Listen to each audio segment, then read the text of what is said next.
Hi everybody, Josh here. Today I'll be going over the Kanger Subox Mini Kit. I will be reviewing the full kit. I will have a link to the text document below.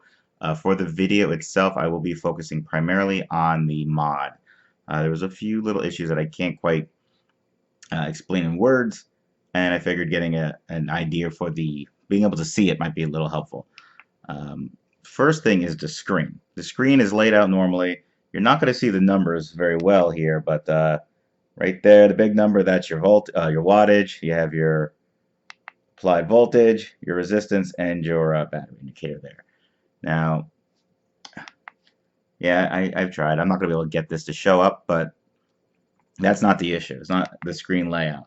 It's the screen is set very far back, and you can kind of see here, if you look at it on an angle, you're going to block half the screen. So I'm not sure why they set it so far back. If there's a purpose for that, but it does kind of mean you have to look at this straight on to be able to see what's going on here. Another thing here is the battery indicator, which is right over here. Right now I have it's full battery. Now if I vape it, it drops down to 2 bars after I'm done, and then it goes back up. I've had some mods where when you fire, the battery will drop to show you the battery sag.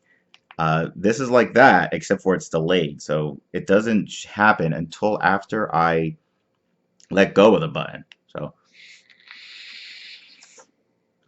drops, and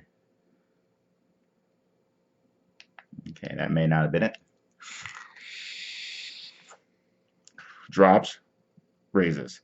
So I'm not sure if it's battery sag or if it's just reading the battery in a strange way, but that's a little weird. I've taken the battery out to recharge a few times, not realizing that happens, putting it on my charger and realizing that it's at like 3.9 volts. It's not ready. It's not needing a charge. And of course, you can charge through the USB port. I choose not to. The other thing here is the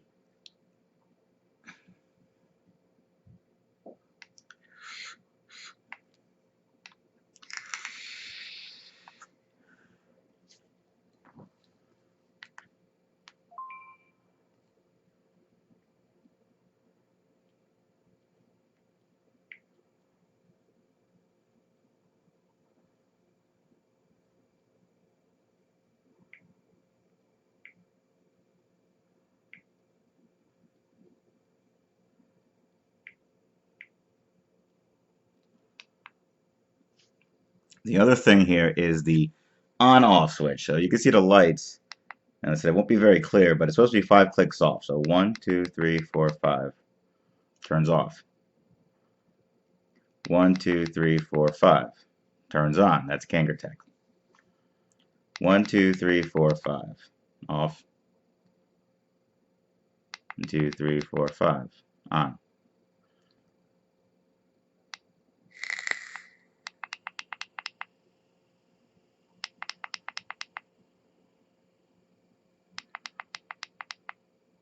One, two, three, four, five. See, 1, 2, 3, 4, 5 off. 1, 2, 3, 4, 5 on. 1, 2, 3, 4, 5. 1, 2, 3, 4, 5 off.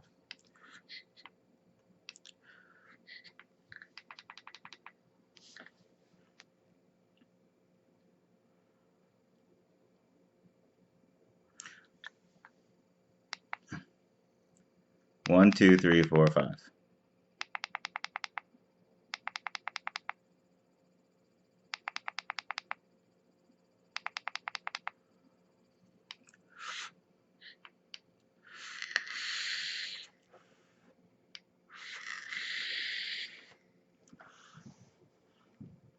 Another issue I've had with this is that sometimes the 5 clicks doesn't turn it off right away, and you have to do it a few times.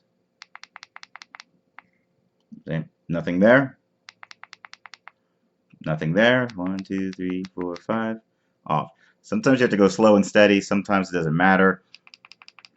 It's not horrible, but sometimes you have to look at the screen to make sure it's gone off, because it's not the most consistent as far as turning on and off.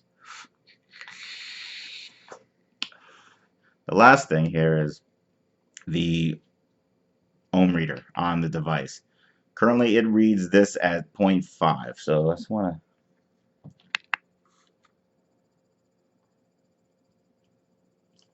this is not going to see.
So one other thing here is the ohm reader on this.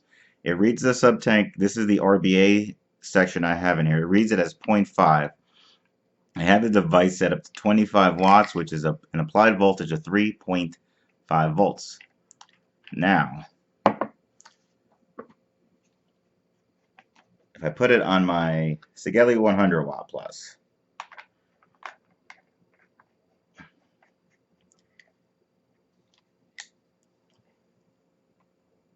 it reads it as 0.6 ohms. And if I put it on 25 watts, it's going to give me a different voltage here, obviously.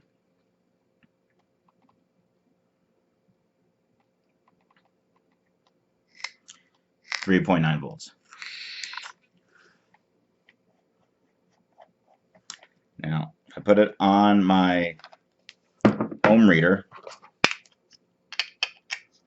which reads to the hundreds, both of these devices read only display to the 10th. It's 0.55. So what I believe is happening is that the Sigelli 100 watt plus, I believe, actually reads to the 100th, but only displays to the 10th, while the Kanger only reads to the 10th. So the Kanger is only seeing 0.5 and going from there. The Sigelli is reading 0.55 and rounding up to be 0.6. I went through the ohm law calculator, and the voltages applied do work out right. So it looks like they're firing right based on the information it's given. It's just a little, it's different. So 25 watts on the sub box is not going to be the same as 25 watts on a Sigelli or on probably other devices. Another example here, we got the Billo 2 here. This is built to 0.5 according to the Billo. According to the Sigelli, it's 0.5. Let me turn this one up a little bit. Let's see, 35 watts.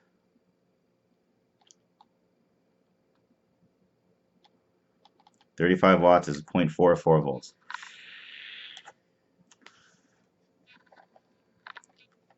And that's 0.5.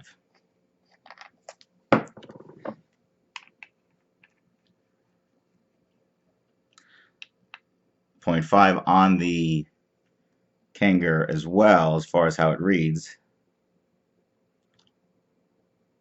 35 watts is 4.1 volts. So while it reads the same,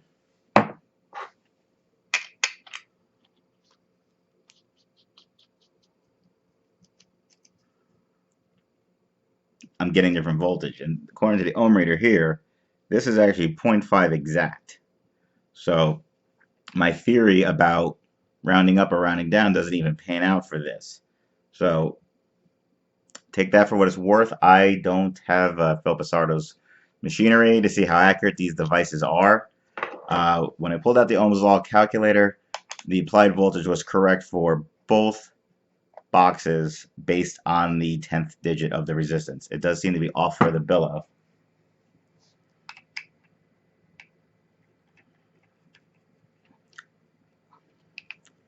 Turn this down. Overall, between the two, I don't notice a major difference in the temperature of the vape or the flavor between the 3.5 and 3.9. So I don't know if it's really, if it doesn't matter at all, if it's just too subtle in this situation. Not to matter. If you're vaping closer to 50 watts, you might see a bigger disparity. So that's just, it's just information for you to see if it's something that would bother you. If not. And one other thing here is I've had this for about 2 weeks.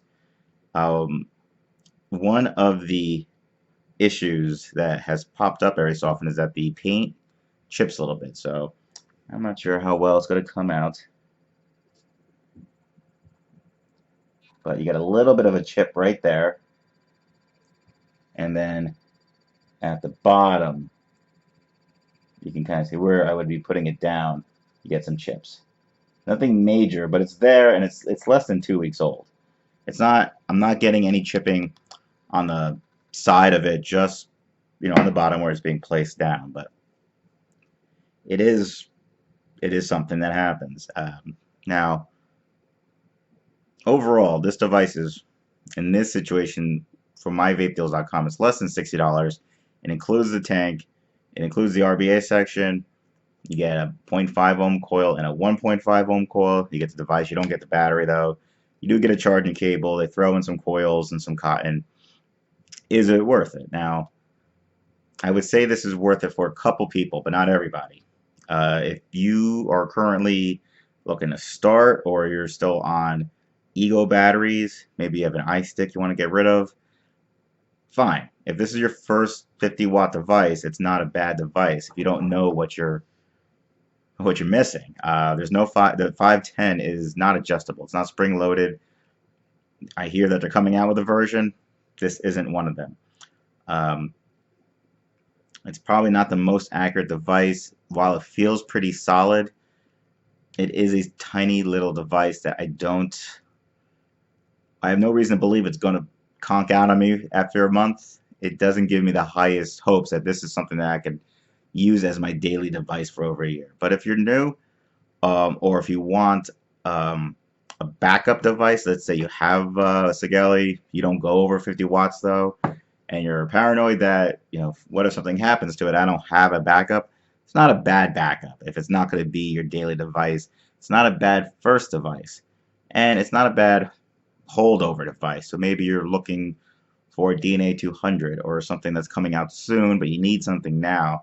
You don't want to spend a lot of money because it's just to hold you over. It's not a bad device. If you have the money for a better device, get the better device. You can find better devices, even they're a little older, but better devices for not much more. You can probably find a Sigelei for $60 to $70 now. It may not come with the tank, but it's still only slightly more than what you're going to pay for this. Now, this device is much older, but it goes up to 100 watts, 150 watts, depending which version you get. Even if you don't get it, it's probably overall a better device. So while this isn't a horrible device, it's not a good device. It's a device that's there. What it reminds me mostly of is if you ever received like a Mach 3 razor blade in the mail. You get the handle, they send it to you for free, you get a blade, and then you get the handle for free, but you have to keep buying the blades. And that's what this strikes me. This mod, while it's not horrible, it feels like it was made so you'd buy a sub-tank and you'd buy new coils. The sub-tank is a lot more creative than the mod. Once again, it's not a horrible mod. If you have it, you shouldn't feel bad about it. It doesn't actually do anything. I wouldn't call it bad. I just wouldn't call it good. It does what it needs to do. And for $60 for the package, that's not a bad deal whatsoever. It's just, there's a lot of stuff out there now. A little searching, if you raise your budget by 20 bucks and you're willing to pay 80 bucks, you can probably find, a Sigelei and a sub tank, whether it's a Kanger sub tank or a different company's sub tank. You can get a similar setup with a better mod for that. You can, even some of the temperature control mods that are coming out from Sigelei are a little less. I'm going to edit this, so if this is choppy, that's why, because I feel like I'm repeating myself. It's okay. Nothing wrong with it. So far, I don't think you need to cancel your order if you have one. It's just not great. If you're thinking of buying one and you're not a beginner, you may not be a pro, or an enthusiast level vapor, you're thinking about getting this, but if you wait a week or two, you can get something better. I'd say wait a week or two. If you can't wait, if it's your first mod and you want to dip your toes in the water for something a little more high power, it's fine.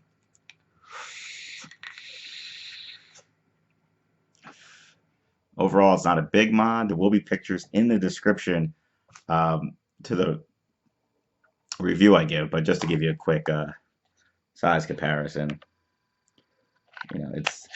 this is a Sigelei 100 watt plus, which I believe is the same size as the 150, but you can see it's much smaller. It's about just as wide, but it's not as wide that way, and obviously not as tall.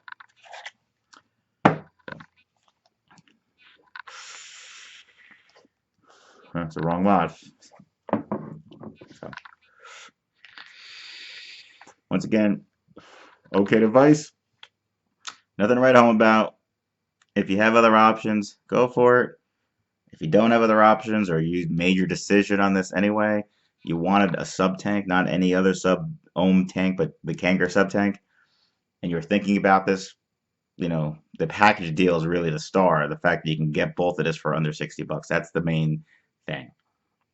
But once again, link to the full description, including my review on the tank, will be in the description, as well as a link for myvapedeals.com, where you can purchase this at the time of this recording for $57.55. They have the black and red, which is what I have. They also have the white and black version. All right, so links in the description. We'll see how choppy this is when I'm done editing, and that's all. No closing line.